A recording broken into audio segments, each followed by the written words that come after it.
Welcome to Human versus AI. With AI making news every day, taking over manual labour and doling out diagnoses with more precision than doctors, machines are already stiff competition for man. Soon, we are told, they will have consciousness, humour and emotion up their steel-clad sleeve.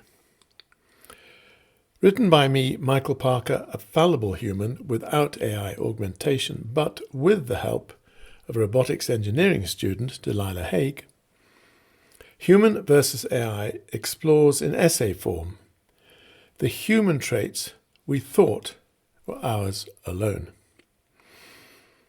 In this episode, we look at creativity.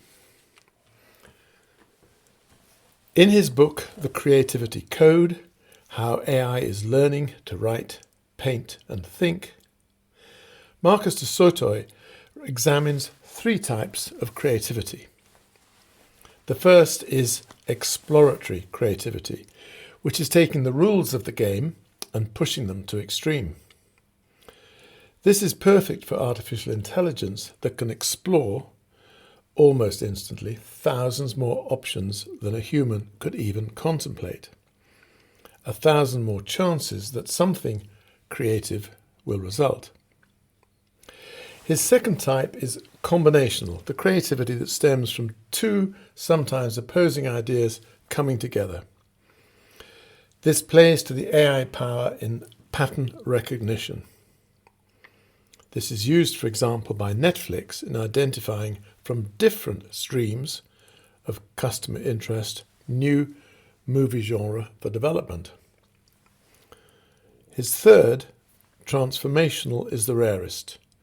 It comes out of nowhere, the soul perhaps, evoking the emotional frisson of great art or literature that for now only humans can create.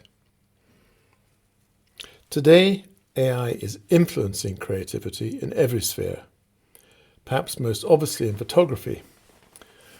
At the start of the century, it was estimated that 80 billion pictures had been taken in the whole of the 20th century. Today, in a single year, over 730 billion images are shared on Facebook alone, over 1 trillion in all. And now, thanks to AI, even the least creative of us can make better pictures. It assists us across all the areas of photography, capturing the image, enhancing it, manipulating it, improving on reality, and then publishing it without the post-holiday trip to Snappy Snaps to discover half your images were blurred or useless. AI is less helpful where an Annie Leibovitz or a Don McCullum, the true artists of the medium, sets out to make an emotional connection, be it in a portrait or capturing the horror of war. So far, AI is enhancing or assisting rather than replacing any art form. The role of an artist assistant is not new. Michelangelo used them to paint backgrounds on the ceiling of the Sistine Chapel. Leonardo da Vinci's apprentice, Salai, became his muse and is thought to have been the hand behind many of his works. Claudel, a celebrated artist in her own right, was Rodin's assistant, his lover and source of inspiration. Andy Warhol created art on a mass scale with his group of oddball helpers in his famous factory. More recently, Damien Hirst and Jeff Koons have both claimed their work is often entirely produced by assistants. In protest, David Hockney introduced one of his own exhibitions saying, "All the works here were made by the artist himself personally." The lines between artist and assistant were often blurred, as they are now, with AI at work in all creative disciplines. Acceptable content is now being written for magazines and newspapers, with only a light touch from a human editor. AI novels are already on Amazon, generated from mimicking the language and style of thousands of books in the genre, science fiction, thriller or romance.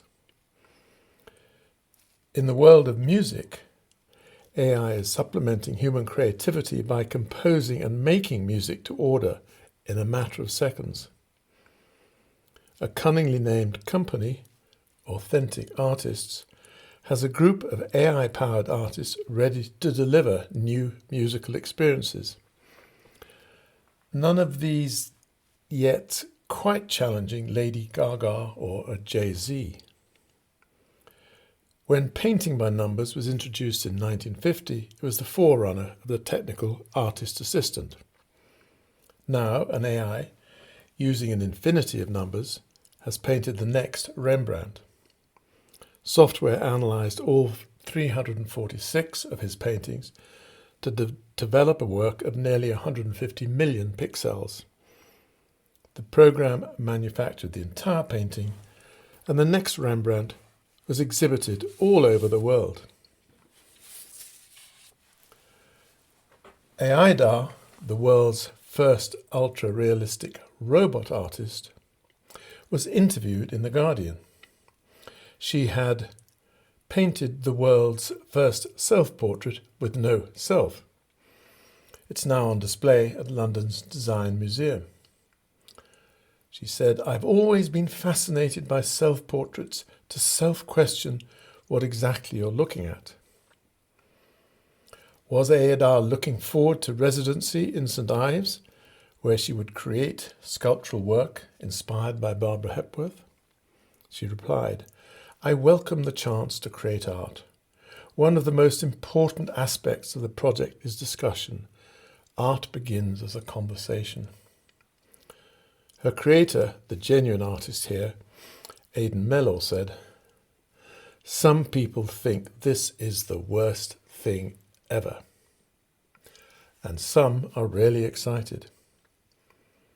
On ITV News, pop group Duran Duran discussed the release of their latest video, created entirely by an artificial intelligence named Huxley. They fed in the music and the lyrics, and it went to work. It created the video, it dreamt the video. It came out with these incredible ghostly images. So can Huxley dream of usurping the best of human creativity? This is what a machine, GPT-3, the powerful language model, said. Artificial intelligence programs lack consciousness and self-awareness. They will never be able to appreciate art or beauty or love. They will never feel lonely. They will never have empathy for other people, for animals, for the environment. They will never enjoy music or fall in love or cry at the drop of a hat. Personally, I hope GPT-3 will prove to be correct. Thanks for listening. In all, there are 14 episodes available, each covering a human trait now being usurped by AI. Human versus AI. How will it end up?